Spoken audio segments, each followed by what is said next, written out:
Everyone knows that O.J. Simpson was charged and acquitted of that double homicide.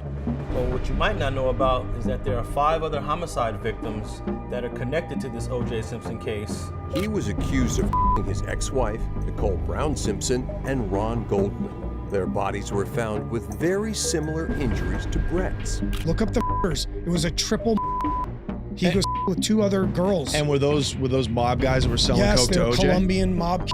And they were selling coke, these guys that they got were killed? somehow involved. The O.J. Simpson trial, famously dubbed the trial of the century, gripped the nation as the former football star stood accused of the gruesome of his ex-wife Nicole Brown Simpson and waiter Ronald Goldman. But what if there was more to the story than the public ever realized? Amid the courtroom drama and media frenzy, 5 of O.J.'s friends were brutally killed, each case shrouded in mystery and barely making the headlines.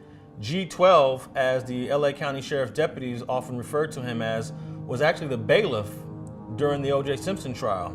So what was really happening behind the scenes? Could it be that these were connected to the infamous trial? And according to his wife, he was confronted by a prowler. He pursued that prowler. There were some screams and yelling, and she heard 1 shot. So was there something darker lurking beneath the surface involving powerful forces like the mob? He's already meeting these shady LA mob guys right away. In Buffalo? In LA. Okay. In LA. Okay. In Buffalo, he knew a couple guys, Butch Sukarski, Mike Militello. Why didn't these deaths get more attention from the media and authorities? And why were these individuals, all with some connection to OJ, targeted in such a sinister manner? They owned a club. They were looked at for coke. He knew these guys. What I'm trying to get at is it's not rip roaring yet. His real mob stuff is early 90s. Okay. Let's consider the victims. Each one had ties to O.J. Simpson, whether through friendship, business, or social circles. Charles Minor, who happened to be a friend of O.J. Simpson, a well-known record executive, was shot and killed at his Malibu home by one of his girlfriends. Were they silenced because they knew too much? Or were they caught in a dangerous game they never wanted to play? How deep did these connections go, and what secrets were they hiding? O.J. killed everybody in that driveway. Let's just, to hell with all this. O.J. killed both them people. One friend, an entrepreneur with known ties to Las Vegas casinos, was found under mysterious circumstances. Another, a fellow athlete, in what appeared to be a freak accident. Casimir Sucharski is a friend of O.J. Simpson. He was 48 years old at the time of his death, and he was shot in his Florida home back in 1995. Coincidences or something more? And what about the lawyer who had confidential information about O.J.'s dealings? His sudden and violent end raises even more questions. I always loved it when they said there's a mountain of evidence, trails of blood. Well, there was no mountain of evidence, in my mind. They thought, we got our guy. Was there a concerted effort to keep these individuals quiet? If so, who was behind it? Some believe that the mob was involved, cleaning up loose ends to protect their interests. This OJ thing is the craziest stuff you've ever heard in your life, but that's what the LAPD did. They planted the glove behind the house. It's a classic mob setup. But what interests could intersect so dangerously with O.J. Simpson's high-profile case? So buckle up as we are going to explore these eerie coincidences and the possibility of a hidden web of intrigue and danger surrounding O.J. Simpson's trial. Could it be that the real story has yet to be uncovered? Is it possible that the truth about these brutal killings could change everything we thought we knew about the trial of the century? Let's piece together the clues and ask the questions that others are too afraid to ask. It seems like there might have been something darker lurking beneath the surface, involving powerful forces like the mob. These deaths didn't get much attention from the media or authorities. The individuals targeted all had some connection to O.J. Simpson, whether through friendship, business, or social circles. They might have been silenced because they knew too much or got caught in a dangerous game they never wanted to play. What a coincidence. Wow. How does he know Butch Sukarski? It's called Casey's Nickelodeon. Look up the It was a triple.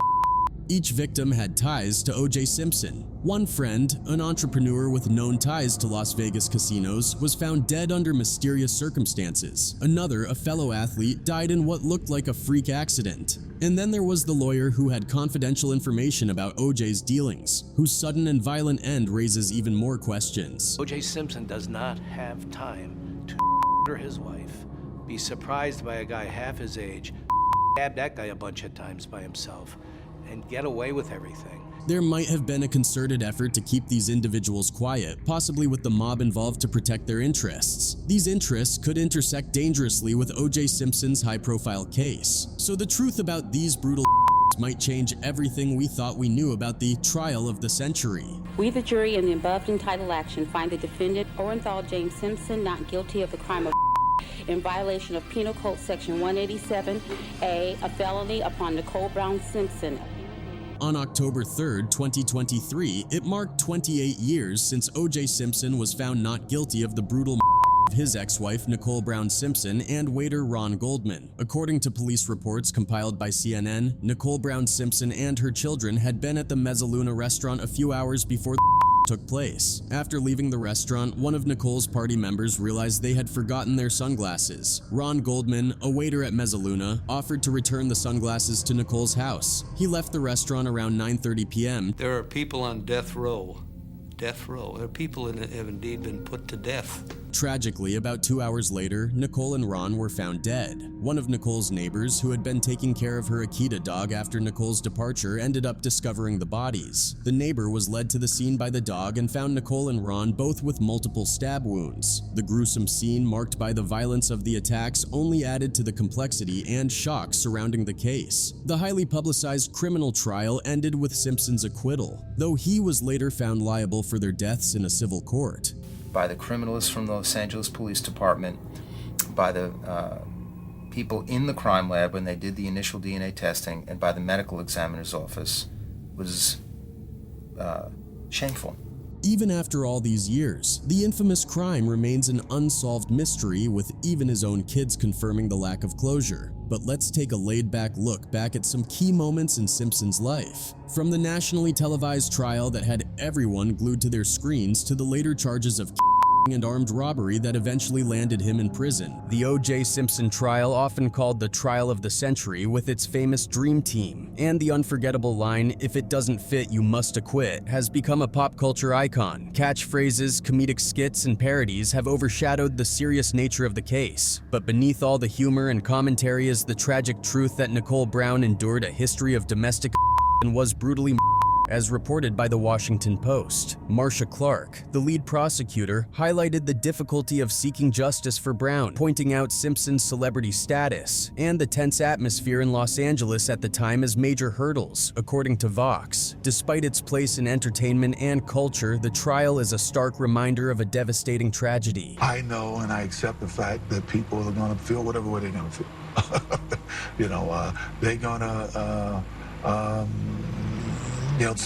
whatever. When O.J. Simpson and Nicole Brown divorced in 1992, just 2 years before her tragic they had been married for 7 years and had 2 kids together, a boy and a girl. After Brown's death and Simpson's arrest, he placed the children in the custody of Brown's parents, with the plan to regain guardianship after his release. However, this decision led to a lengthy legal dispute. Even though Simpson successfully petitioned for custody in 1996, Brown's parents continued to fight for permanent custody, resulting in an extended legal battle, as reported by the BBC.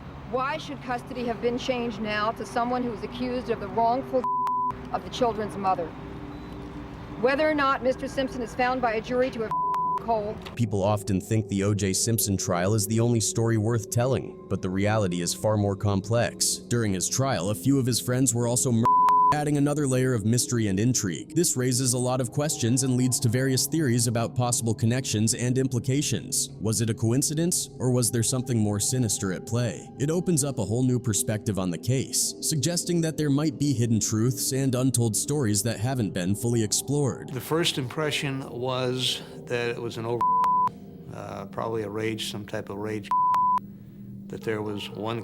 On June 17, 1994, Ron Goldman and Nicole Brown Simpson were Brentwood, California. Everyone knows O.J. Simpson was charged and later acquitted of that double homicide. But what many don't know is that there are 5 other victims linked to the O.J. Simpson case that you probably haven't heard about. I think you know his record. Could you just send somebody over here? Okay, what is he doing there?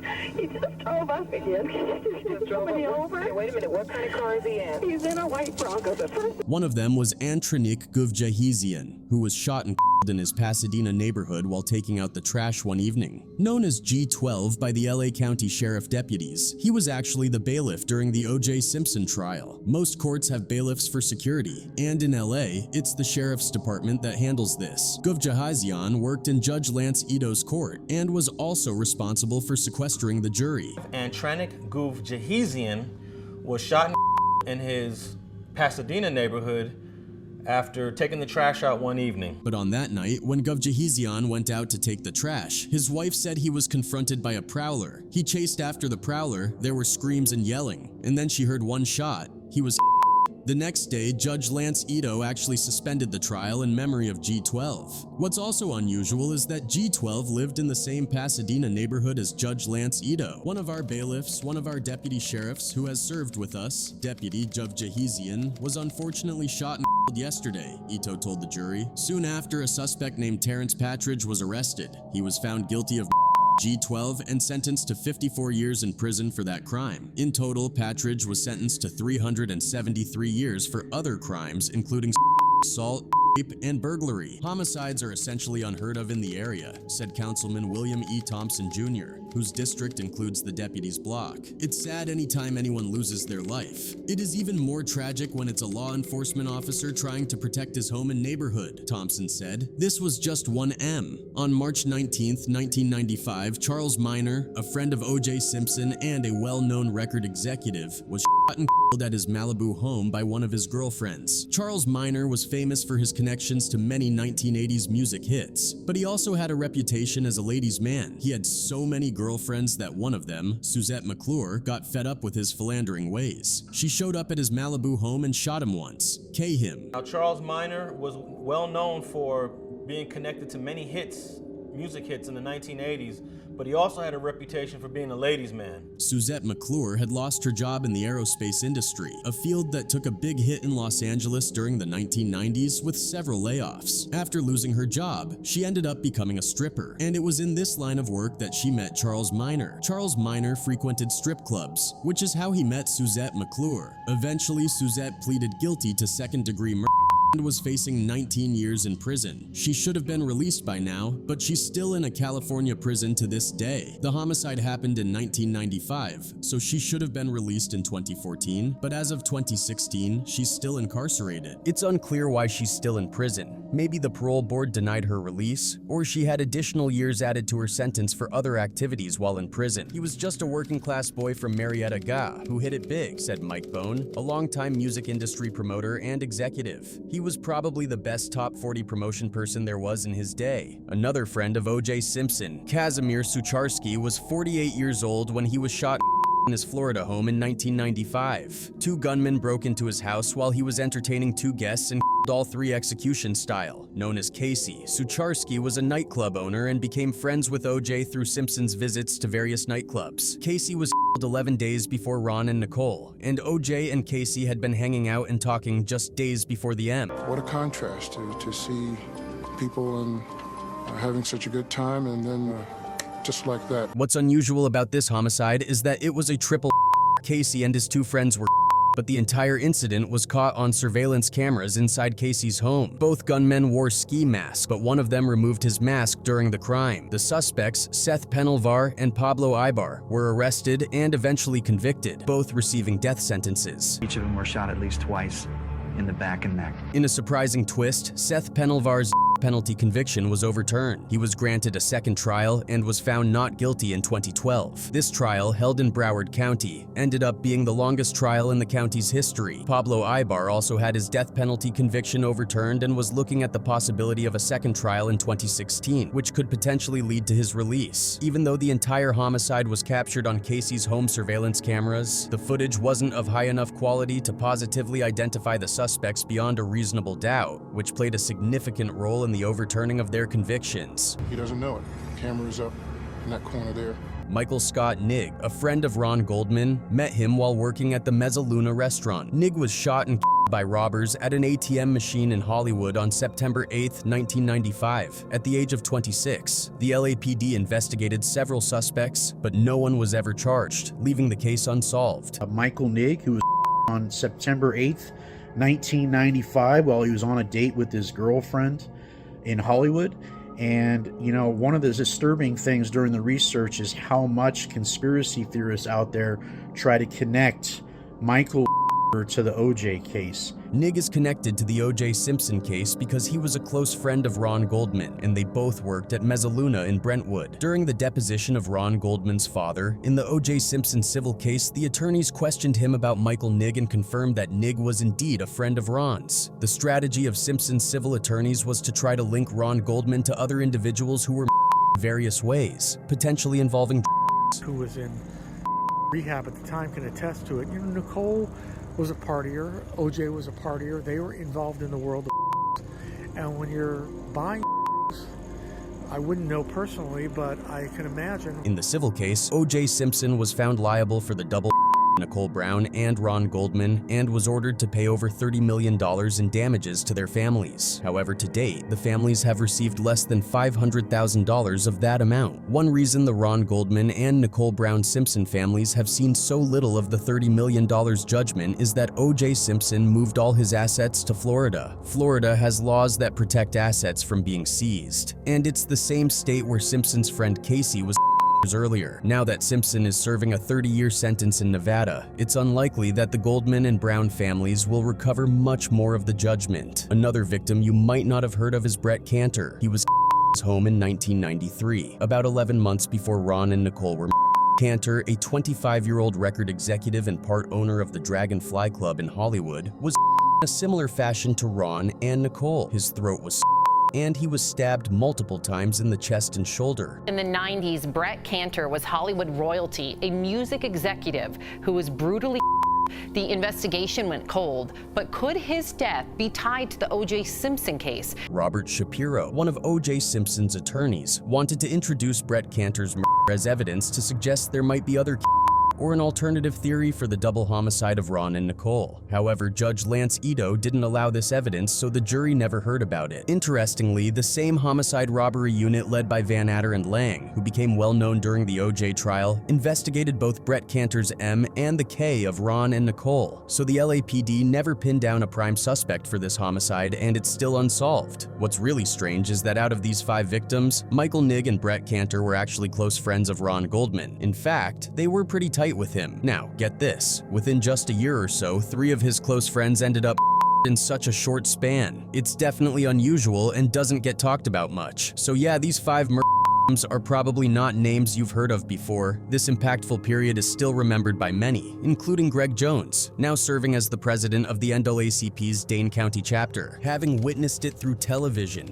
reading newspapers and magazines, and conversing with people who experienced those days, it was a moment that held the nation's attention, remarked Jones. It's pretty fascinating to think about why these related didn't get more airtime, especially considering their connections to the infamous O.J. Simpson case. One reason might be the sheer media frenzy surrounding the trial. With all eyes on Simpson, anything connected to him likely got overshadowed. The trial was a media circus, and when you have a case that's gripping the nation, other stories can easily get lost in the shuffle. Was there really no room in the spotlight for these murders, or was it more than just a matter of media priorities? Another possibility is that there could have been deeper, more complex issues at play that weren't fully explored. Was there a hint of a larger conspiracy or connections to powerful individuals that made investigating these a risky endeavor? Maybe there were whispers of involvement from influential figures who didn't want these stories to come to light. What might those connections have been? Were there hidden forces that quietly steered the focus away from these cases? To understand OJ's relationships with the mob guys,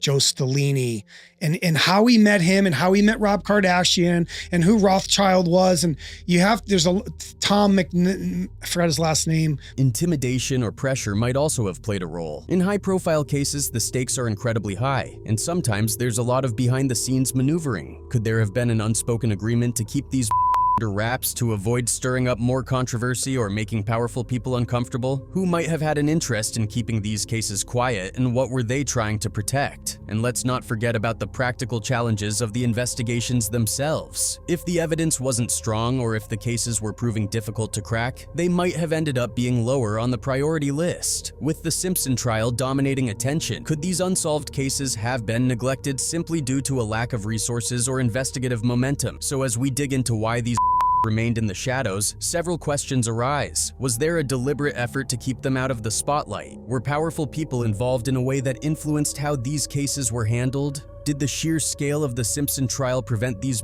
from being fully investigated? The silence surrounding these cases invites further scrutiny and suspicion. What exactly was being kept hidden, and why? When considering the possibility that organized crime might be linked to the unsolved Ron Goldman, Michael Nigg, Brett Cantor, and others connected to the O.J. Simpson case, the connections between Simpson and the mob become particularly intriguing. Simpson was known to have frequent interactions with figures from the underworld and was often seen at nightclubs popular with mobsters. He's already meeting these shady LA mob guys right away. In Buffalo? In LA. Okay. In 2007, Simpson encountered legal trouble again, this time for an armed robbery of 2 sports memorabilia dealers in a Las Vegas hotel room. Subsequently, in 2008, he received a sentence of up to 33 years in prison after being granted parole. Simpson was released from prison on October 1, 2017, marking a significant chapter in his complex and controversial life. This raises the question, could these relationships have led to the violent of his associates? Organized crime groups are notorious for their ability to protect their interests through intimidation, violence, and manipulation. If Simpson was involved with such figures, it's plausible that his connections could have led to a series of cover-ups or violent acts to shield certain truths. The idea that the mob might have wanted to keep specific details about Simpson or their own activities hidden opens up a range of possibilities. Were those mob guys that were selling coke to OJ? Colombian mob. And they were selling coke, these guys that got killed? They were somehow involved, yes. Okay. For instance, if these individuals, Goldman, Nigg, and Cantor, were connected to Simpson through business or social circles, they might have inadvertently stumbled upon information that was dangerous to the mob. They could have had knowledge of illicit activities, financial dealings, or other sensitive matters that the mob would prefer to keep secret. If they were perceived as threats or potential informants, the mob might have seen eliminating them as a way to prevent any leaks or disruptions to their operations. Moreover, the fact that these were carried out in a similar brutal fashion could suggest a pattern or message intended to send a strong warning. This method of execution, slashing throats and multiple stabbings, could be a signature style of organized crime hits meant to instill fear and demonstrate control. The involvement of organized crime could also explain why the investigations into these didn't receive much attention. Mob connections often come with layers of secrecy and influence that can interfere with law enforcement efforts. If the mob had enough pull, they might have been able to suppress details or steer the focus away from these cases. This could account for the lack of substantial progress and the public's limited knowledge of these In the 70s in Buffalo, yeah, Buffalo mob was big, the Buffalo crime family. I knew a guy told me OJ was at a restaurant, and he's like, I saw so many mob guys at this restaurant, and then O.J. Simpson walked. Another angle to consider is the financial aspect. Simpson's legal battles and the massive $30 million judgment in the civil case might have led to financial maneuvering that involved organized crime. If there were disputes over money or assets linked to the mob, it could add another layer of motive for violence. The fact that Simpson moved his assets to Florida, a state with strong asset protection laws, could suggest an attempt to shield wealth from legal claims, which might have further complicated matters and contributed to the mob's interest in keeping certain aspects quiet. All these factors point to a complex web of connections and motives that could explain why these have remained so enigmatic. Were they part of a broader strategy by organized crime to protect their interests and silence those who might reveal inconvenient truths about O.J. Simpson or their operations? The silence surrounding these cases hints at deeper, potentially more sinister elements at play. While one person on the internet wrote, the manager at Mezzaluna told Ron Goldman that it was not necessary to deliver the reading glasses in person, he also advised caution in getting involved with NBS. What would be the reason behind this? O.J. Simpson, represented by a formidable legal dream team that included Johnny Cochran Jr. and F. Lee Bailey, was acquitted by a jury in 1995. The trial, often described as the trial of the century, prompted divergent interpretations, expectations, and conclusions among both white and black communities who watched the televised proceedings for months.